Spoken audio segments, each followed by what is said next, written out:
નમસ્કાર મિત્રો, કેમ છો?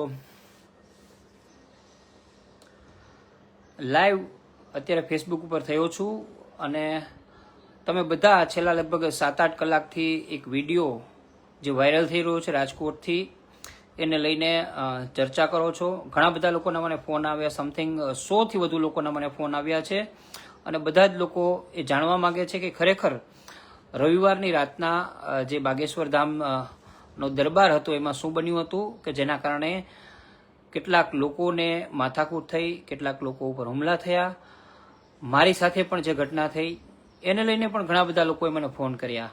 સંખ્યાબંધ લોકોએ આખા ગુજરાતમાંથી, અમદાવાદમાંથી, રાજકોટમાંથી તો ઘણા બધા લોકોએ ફોન કર્યા છે. ઘણા બધા લોકોએ મને ફોન કરીને સપોર્ટ પણ કર્યો છે કે જે કાંઈ તમારી સાથે થયું છે એ ખરેખર દુઃખદ ઘટના છે. પણ ઘણા બધા સોશિયલ મીડિયાની અંદર અલગ અલગ માધ્યમથી એક વિડીયો ફરી રહ્યો છે. વિડીયો એક નહીં પરંતુ ઘણા બધા વિડીયો ફરી રહ્યા છે અને ઘણા બધા લોકો પોતાના અનુમાનથી એ વિડીયોને જોઈને પોતાની રીતે એ વિડીયોમાં નક્કી કરે છે કે ખરેખર શું બન્યું છે. પરંતુ એ ઘટનાનો સાક્ષી કયો તો સાક્ષી અને ભોગ બનનાર કયો તો ભોગ બનનાર એ હું જ છું. અને મને ખબર છે કે આખી ઘટના કઈ રીતે થઈ હતી અને શું આખો એ ઘટના ક્રમ થયો હતો. સૌથી પહેલા તો હું તમને કહું કે રાજકોટની અંદર 3 દિવસ સુધી બાગેશ્વર ધામ ધીરેન્દ્ર કૃષ્ણ શાસ્ત્રીનો જે દિવ્ય દરબાર અને હનુમાન કથા હતું એનું આયોજન કરાયું હતું.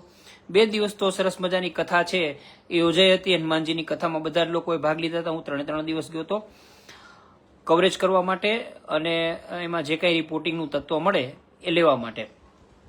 રવિવારે બાબા બાગેશ્વરે દિવ્ય દરબારની જાહેરાત કરી હતી કે દિવ્ય દરબાર થશે અને આ માટે આયોજકોએ મંજૂરી પણ લીધી હતી, વ્યવસ્થાઓ પણ થઈ હતી. દિવ્ય દરબાર પણ થયો હતો. ઘણા બધા લોકો પોતાના દુઃખ દર્દ ઉકેલાય એના માટે તેમાં આવ્યા હતા. ઘણા બધા લોકોની પરચી થઈ હતી. પરંતુ આખો ઘટનાક્રમ દિવ્ય દરબાર થઈ ગયા પછી બન્યો હતો અને ત્યારબાદ ધીરેન્દ્ર કૃષ્ણ શાસ્ત્રી કે જેઓ આમાં જે આયોજક સમિતિ દ્વારા બોલાવવામાં આવ્યા હતા એઓએ ત્યાંથી જાહેરાત કરી હતી કે કેટલાક વિરોધીઓ છે એ ભૂત પ્રેતને લઈને મારા ઉપર આક્ષેપ કરે છે અને આ આક્ષેપને લઈને આજે મારે એમને જવાબ આપવો છે. એમને હિન્દીમાં કહ્યું હતું અને એ જવાબ આપવા માટે તેમને જાહેરાત કરી કે હવે બાબા બાગેશ્વરનો પ્રેત દરબાર અહીંયા યોજાશે અને તેમને ત્યારબાદ સ્ટેજ ઉપરથી એટલે કે જે વ્યાસપીઠ હતી તેમાંથી એમને ત્યાંથી ઊભા થઈને બેઠા બેઠા પણ કેટલાક હનુમાન ચાલીસા અને મંત્રોચ્ચાર ને બધું કર્યું અને આ બધા ઘટનાક્રમની અંદર કેટલાક લોકો જે પ્રેક્ષકગણની અંદર, દર્શકગણની અંદર હતા એમાંથી ધૂણતા આવવા માંડ્યા. કેટલાક બાળકો પણ કમનસીબ રીતે ત્યાં આવતા હતા. ધૂણતા કદાચ એમને કોઈ વળગાડ હોઈ શકે છે, માય બી હોઈ શકે છે, ના પણ હોઈ શકે છે, ખબર નથી આપણને, કારણ કે એ એમનો વિષય છે. એમાંથી એક મહિલા ધૂણતી આવે છે. બીજા ઘણા બધા મહિલાઓ પણ હતા. એ મહિલા ધૂણતી આવે છે અને ત્યાં ઉપસ્થિત રહેતા જે લોકો છે, ગાર્ડ છે, એ બધા એની ઉપર હુમલા ચાલુ કરે છે, એમને ધક્કે ચડાવે છે. બાબા બાગેશ્વરનું જે સ્ટાફ છે ને એમને પણ મારે છે, એમની સાથે હાથાપાઈ કરવાની કોશિશ કરે છે. બીજા જે લોકો હતા એમની સાથે પણ આવું વર્તન કરે છે. પરંતુ એ મહિલા ત્યાંથી આગળ આવીને, તમે વિડીયો આખો જોશો તો તમને ખ્યાલ આવશે, આગળ આવીને મહેમાન જ્યાં બેઠા હતા, યજમાન બેઠા હતા, ત્યાં જવાની કોશિશ કરે છે. પરંતુ ત્યાં જતી નથી અને આવે છે સીધી જ મીડિયા જ્યાં ઊભું હતું ત્યાં.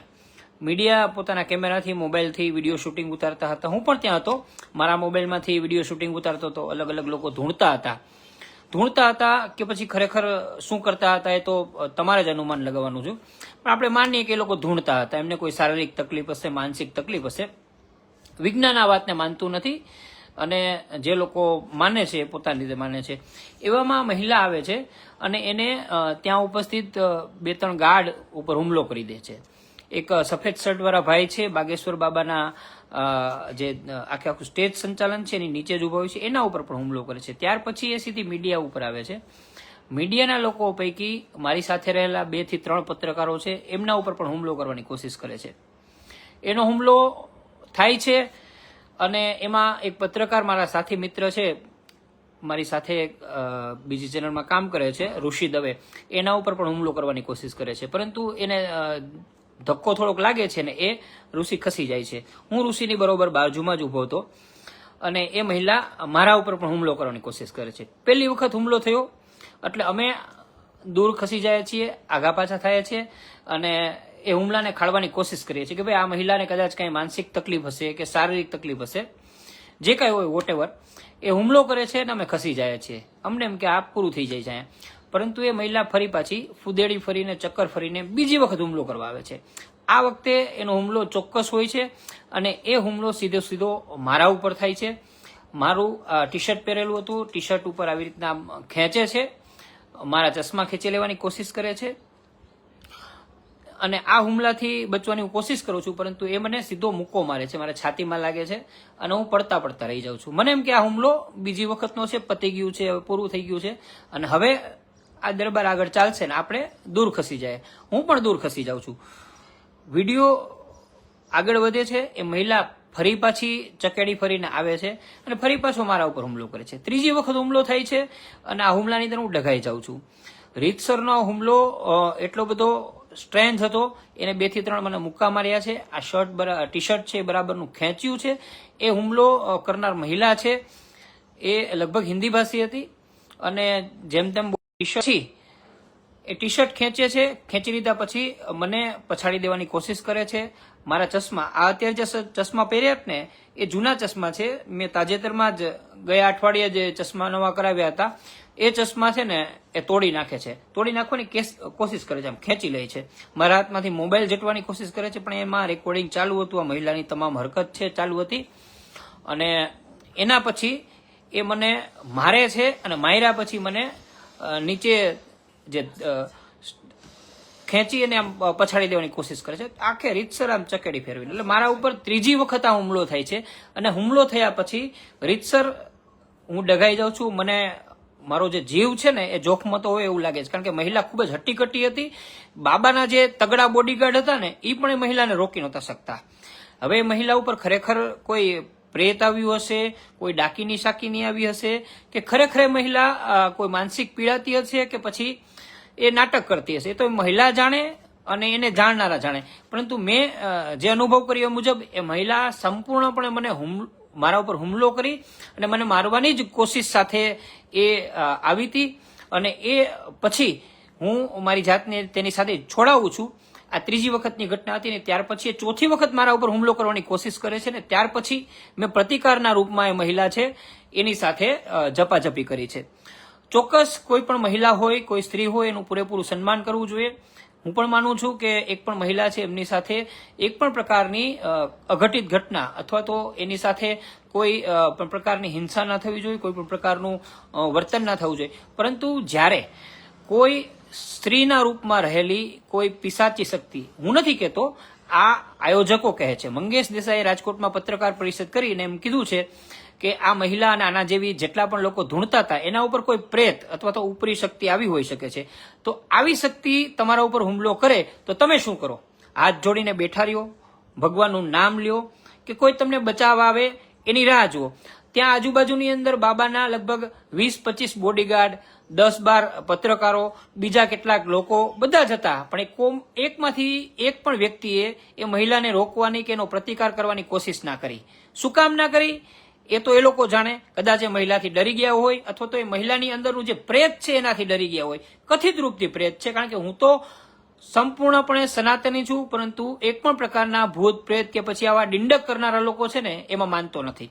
મને સ્પષ્ટ રૂપથી લાગ્યું કે એ મહિલા છે સંપૂર્ણપણે ડિંડક કરતી હોય અને એને ત્રીજી વખત હુમલો કરી અને મને ઈજા પહોંચાડવાની, મને નુકસાન પહોંચાડવાની અથવા તો એમ કહી શકો કે મને ત્યાં ધરતી ઉપર પાડી અને મને શારીરિક રૂપથી ગંભીર ક્ષતિઓ પહોંચાડવાની કોશિશ કરી હતી.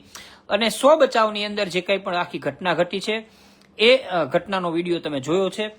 આ ઘટનાના ઘણા બધા લોકો સાક્ષી હતા, ઘણા બધા લોકો અલગ અલગ પ્રકારે વિડીયો ઉતાર્યા છે. કેટલાક લોકોએ મારા અને મહિલાને ઝાપાઝાપીના જ વિડીયો ઉતારીને વાયરલ કર્યા છે. તો કેટલાક લોકો પાસે પૂરો વિડીયો પણ છે કે જેમાં આ મહિલા 2 વખત હુમલો કરે છે.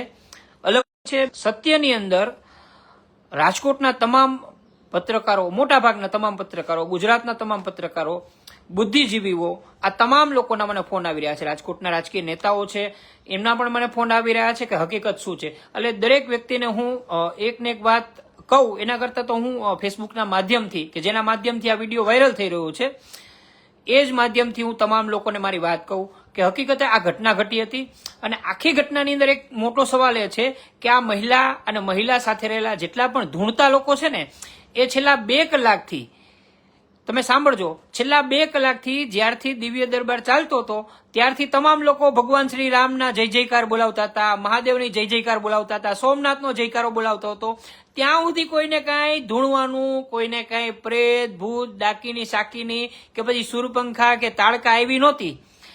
જેવો પ્રેત દરબારની જાહેરાત કરે છે બાબા, એવું જાણે કે સ્વિચ ઓન થઈ હોય એમ આ તમામ લોકોની અંદર આ પ્રકારનું સ્વિચ ઓન થયેલું પ્રેત ભૂત ડાકીની સાકીની આવે છે. અને પછી જેવી ધોલ ધપાટ ચાલુ થઈ, જેવું આખો પર્દાફાશ ચાલુ થયો કે આ કાંઈ કોઈ ભૂત પ્રેત પિશાચ છે નહીં, એવી સ્વિચ ઓફ થઈ જાય છે, પાણી છાંટવામાં આવે છે અને બધા હોશમાં આવી જાય છે અને કાંઈ બન્યું જ ના હોય એવું નાટક થાય છે. એટલે સૌથી મોટી વાત એ જ છે કે સવાલ અત્યારના વૈજ્ઞાનિક યુગની અંદર છે, આપણે ચંદ્ર ઉપર પહોંચી ગયા, મંગળ ઉપર પહોંચી ગયા, અહીંયા ક્યાંય ભૂત પ્રેત કે પછી બીજી કોઈ વસ્તુઓ જોવા નથી મળી. આ બધી જ વસ્તુઓ આપણા મનની અંદર રહેલી છે. ચોક્કસ આપણે ઈશ્વરની અંદર માનીએ છીએ, ઈશ્વર આપણી અંદર છે, આપણા કણકણમાં છે ને સાથે સાથે આ સૃષ્ટિના કણકણમાં છે. પણ સાવચેત થઈ જવાની જરૂર પડશે, કારણ કે જેટલા લોકો આ બધી વાત ફેલાવે છે ને એ લોકો તમારા મનમાં વહેમ નાખે છે, તમને શારીરિક માનસિક રૂપથી પ્રતાડિત કરવાની કોશિશ કરે છે, તમને નુકસાન પહોંચાડવાની કોશિશ કરે છે, ત્યારબાદ તમારું શોષણ કરે છે અને તમે તમારું શોષણ થવા પણ દો છો. એટલે આ વિડીયો એટલા માટે બનાવું છું કે તમે જાગૃત રહેજો, શ્રદ્ધા જરૂર રાખજો, શ્રદ્ધા ઈશ્વર ઉપર રાખવી જ જોઈએ. હું પણ જ્યારે પણ સમય મળે છે ત્યારે મંદિરે જાઉં છું, મારા ઈશ્વર ઉપર મને પૂરેપૂરી શ્રદ્ધા છે, દ્વારકાધીશની અંદર મારો પૂરો ભરોસો છે, મારા કુળદેવી અને હનુમાન બાપા જે તો આપણા રક્ષક છે, રામનાથ દાદા આપણા રક્ષક છે, તો એ તમામ ઉપર મારી શ્રદ્ધા છે. સનાતનનો ચોક્કસ હું અનુગ્રહી છું અને તમામ લોકોને એમ પણ કહું છું કે તમને જે ઈશ્વરમાં શ્રદ્ધા હોય એને માનજો, પણ અંધશ્રદ્ધામાં ના માનતા. અંધશ્રદ્ધા એટલે આ જે ભૂત ભવાડાની વાતો કરે છે અથવા તો ભૂત ભવાડા ધૂણાવાની વાતો કરે છે, આ બધી જ વસ્તુઓ બોગસ છે. આ પ્રકારે જાહેરની અંદર કોઈ માણસ શ્રીરામ શ્રીરામ કરતો હોય, જય હનુમાન કરતો હોય અને એ અચાનક ધૂણવા લાગે તો ચોક્કસ એને એક વખત મેથી પાક ચખાડજો એટલે એ પોતાની જાત ઉપર આવી જશે. અહીંયા હું મારું લાઈવ અત્યારે પૂરું કરી રહ્યો છું, ઘણા બધા લોકોના ફોન સતત ચાલુ છે, તો પ્લીઝ ફરીથી એક વખત કહું છું તમને કે આ વિડીયો છે, આ લાઈવ છે, એને ફોરવર્ડ કરજો, શેર કરજો, જેથી કરીને સત્ય હકીકત છે એ વધુ ને વધુ લોકો સુધી પહોંચે. લોકો અર્ધ સત્યને સત્ય ના માને, ખોટી વાતને સત્ય ના માને, સાચી વાતને સત્ય માને. અને દરેક લોકો સુધી હું નથી પહોંચી શકતો, પરંતુ ચોક્કસ તમારા માધ્યમથી, આ વિડીયોના માધ્યમથી ગુજરાતના ખૂણે ખૂણે મારી વાત ચોક્કસ પહોંચશે અને સત્ય છે એ સામે આવશે. જય શ્રી રામ.